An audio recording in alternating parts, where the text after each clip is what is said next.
it's Berta J, and you are back in my kitchen with me today to make gingerbread.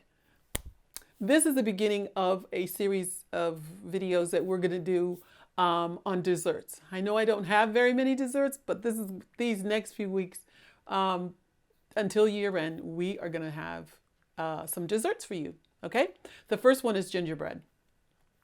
Now, you're going to need 2 bowls, and you'll need all these ingredients, but I'm going to walk you through so you'll know what to do. You're going to mix up the dry ingredients first. And the first thing you need is 1.5 cups of whole wheat pastry flour. Dump it into your bowl. And I use 1/4 cup of spelt flour. I don't know if you wonder why I use spelt sometimes with a mixture, but it's kind of drying and it'll give you a lot of times the same texture if we were to use white flour. And I just like the way it rises and the way it looks, okay, the texture. So those 2 go in first. Then you're going to put in a teaspoon of baking powder. Get it all, every last drop.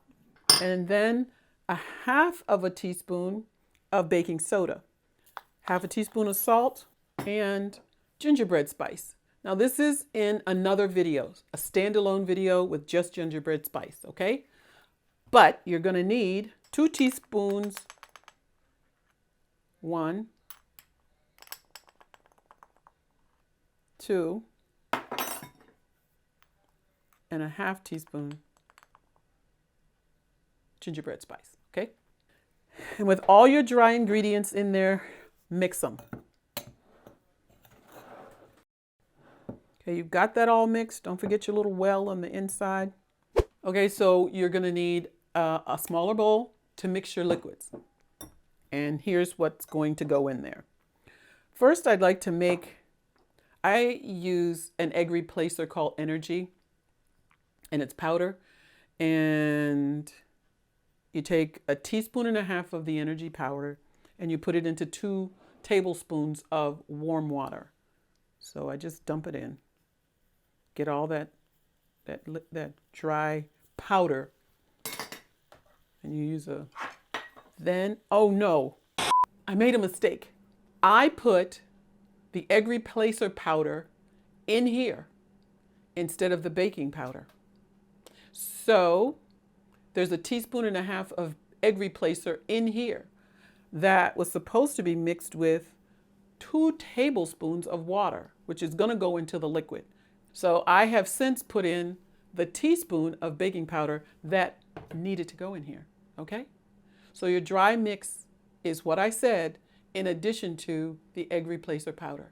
Now we're going to mix up all of the liquid. And then to that, you're going to add 6 tablespoons of molasses. Don't use the unsulfured kind, just the plain old molasses. And then add 1/4 cup. I use date syrup. You can use maple syrup, okay? But 1/4 cup. And then you're going to add 3/4 cup of applesauce, unsweetened. Now you're going to mix up this. Mix it up. Take your time. It's going to take a while. It's not going to be like 2 seconds and you're going to get it all mixed up. Now to this, you're going to put in 1/4 cup of nut butter. I use cashew butter because it's the one with the quietest to me. There may be some other kind that you have to use. I know some of you can't eat cashew. Your sun butter, if you can use that, the sunflower seed butter, whatever butter you can use, because this will be like the oil or the fat in this recipe, okay? And now stir that in. You probably are wondering, why didn't you do it all at once? Well, I did do it all at once and it was better this way. So now this is the important part. You're going to mix this together, the liquid and the dry. But with gingerbread, it's not like a cake. You put it into a mixer. You're going to slowly and methodically mix the liquid and the dry together so as not to overbeat. And once it's incorporated and you don't see any more of the specks of flour, you're done, even though you may see lumps. So stir gently. That's it. So it may look kind of lumpy, but that's okay. Then you're going to take your parchment lined baking pan, and it'd be good if you had some of the parchment paper hanging over the side, because what'll happen, that'll help you to pull it out later, okay? Get all of the stuff off of your spoon with a spatula, clean it up, get it out of there. Okay, and I'm gonna clean up the bowl as well. Get it into the corners of your pan. So after you've put it in your batter into your pan with the parchment, you're gonna smooth it out, like I said. Take the batter that's in your pan with the parchment paper, place it into a preheated 350-degree oven for 25 minutes. Once you've baked your gingerbread for 25 minutes, I've already baked a batch. This is what it'll look like. Won't look like that coming out of your oven, because what I did, after you bring it out after 25 minutes, make sure you test it with a toothpick, or if you have something else that you use to test it with that has a point on it, make sure you go right in the middle and it should come out clean. That should happen after 25 minutes. Set it aside and let it cool for 10 to 15 minutes. Once it's cooled, you can take your sieve, put some confectioner's sugar in it, and just tap it like that over your gingerbread, and it'll give you this dusting like that. And this is what it'll look like. And it's all done. So I should probably take a bite so that you'll know that it's really good. I'll take this one.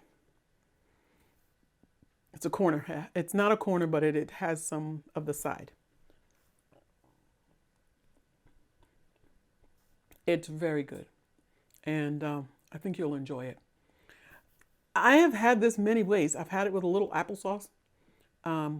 If you have yogurt and you want to flavor it with some lemon or vanilla, glop that on the top, you can. You can even do an icing if you want, but I just like gingerbread. So this is enough for a topping for me. But enjoy this because it's very tasty.